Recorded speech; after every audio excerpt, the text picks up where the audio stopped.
français chez les messieurs d'engagés, un club féminin avec Metz qui cartonne tout simplement, donc qui ont battu les championnes d'Europe Berlin lors de la dernière journée.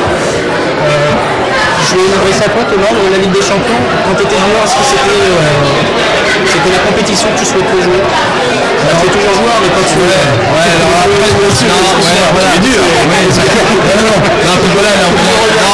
une pensée, c'est très compliqué parce que moi, avec le parcours que j'ai, c'est vrai que j'ai jamais eu l'espérance d'y arriver un jour. Il faut vraiment être dans des structures et avoir le niveau pour pouvoir y participer. Bon, après, la question que je me pose, et là justement, je m'entends là, Carole, Chris et Patrick, c'est justement ce que la Ligue des Champions, on va avoir une osmose et on va avoir une envie. Peut-être le foot, par exemple, la Ligue des Champions, c'est la compète qu'il faut gagner, etc. Est-ce qu'on a toujours cette même ferveur au tennis de table ou pas? Parce qu'on a l'impression justement que oui, ouais, bof, on ne sait pas trop ce qui est le plus important. Je pense que comme toute compétition, ça dépend vraiment de l'importance qu'on y met, aussi bien les joueurs que les dirigeants du club et tout. Moi, je l'ai joué avec Istres, c'est vrai qu'on avait une équipe compétitive pour jouer la Champions League et c'est pour ça qu'à un moment, même en étant sélectionné, on a décidé de préférer jouer la Ligue au TTU. On avait fait un beau parcours. Là, aujourd'hui à Angers, on sent que oui, l'objectif c'est vraiment d'aller jouer le quart final. Je pense que Pontoise, qu'il a gagné l'année dernière, ils avaient vraiment les crocs pour y arriver. Et encore une fois, ça dépend vraiment de l'importance qu'on y met. On va revenir sur les derniers résultats justement de la Ligue des Champions. Toujours un petit souci au niveau des classements. Voilà, donc là c'est la Pro A et la Pro B. Tous les clubs français, c'est la première. C'est pas gênant, on est en bonne compagnie, c'est le principal, voilà, la Ligue des Champions. Donc Metz chez les féminines qui est totalement relancée, Pontoise aussi qui est toujours bien placée, sachant qu'il y a eu 3 journées, on va passer maintenant à la phase des matchs retour. Sur les matchs, si vous deviez donner un pronostic, quelle équipe française va se qualifier? Carole.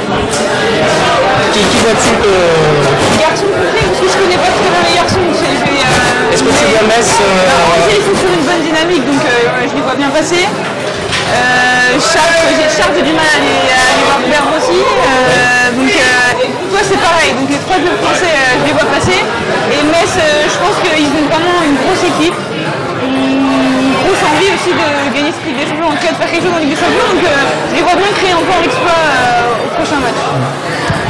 Jérôme, la Ligue des Champions, est-ce que de l'extérieur, tu considères la Ligue des Champions l'équivalent de la Ligue des Champions en foot en termes d'intensité? Est-ce que pour toi c'est une compétition qui t'attire en tant que spectateur extérieur? Non, c'est vrai que ça n'a pas le côté Ligue des Champions. Quand tu dis Ligue des Champions, tu penses au foot. Donc moi, je vais suivre en lisant l'équipe ou en me baladant sur internet les résultats, je vais savoir qui a gagné chaque année, je pense. Mais de là à suivre les clubs français, moi c'est plus, tiens, j'ai envie de regarder un petit match de ping sur internet, je vais cliquer sur Dailymotion ou autre, je vais regarder un joueur que j'ai envie de voir. Mais après peut-être à tort, hein, pour moi ça n'a pas le même prestige. Et c'est ça que je disais tout à l'heure justement, c'est est-ce qu'à l'heure d'aujourd'hui un joueur peut faire la démarche d'aller dans un club pour dire je vais aller dans ce club là parce que je veux gagner la Ligue des Champions? C'est ça la question en fait. J'ai l'impression qu'on en parle au niveau médiatique un petit peu moins qu'à notre époque et je trouve ça dommage parce que quand je vois la performance, on en parlait tout à l'heure de Pontoise l'année dernière, qui gagne la Champions League et je peux vous dire que pour gagner la Champions League il y a énormément d'efforts à faire, il y a des gens très compétents qui sont dans les clubs, qui sont bénévoles, qui s'investissent tous les jours. C'est des longs déplacements parfois. Oui, voilà, exactement. L'argent, faut savoir que les clubs perdent de l'argent pour faire ces compétitions. Même le club qui est champion d'Europe ou même le club qui sort des poules ne gagne pas d'argent. Donc c'est vraiment des dépenses, des énormes dépenses faites par les clubs.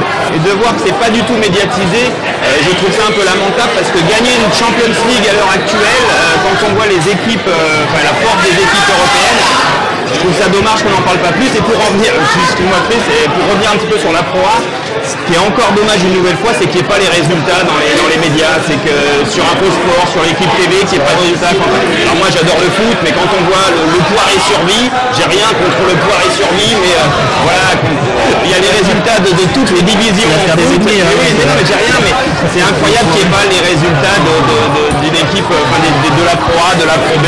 C'est pas compliqué de mettre un bandeau et voilà. Tu voulais intervenir?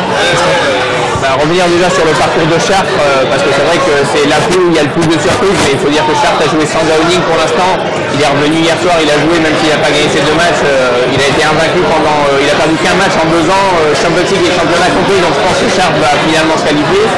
Après, juste une anecdote, quand on a gagné avec le Valois la Coupe d'Europe contre Düsseldorf, donc c'était pas la Champions League, mais c'était quand même une sacrée affiche pour l'autre Coupe d'Europe. Il n'y avait aucun média et ni aucun journaliste de la CD qui était venu nous suivre.